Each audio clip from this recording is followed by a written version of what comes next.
Hello everyone and welcome back. In this video I'm going to review both FreeTax USA and TaxSlayer to see which one is the best.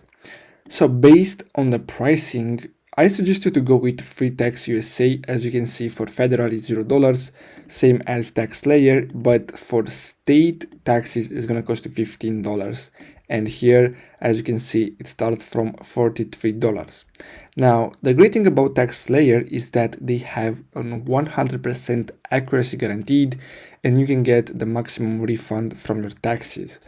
So basically, if you have some money left and you want to get the best value, you can go with TaxSlayer. But as you know, as you can see, it's gonna cost you $43 if you're trying to do your state taxes. So basically, that's it for today's video. I really hope you found this video helpful. Don't forget to like and subscribe. Thanks for watching.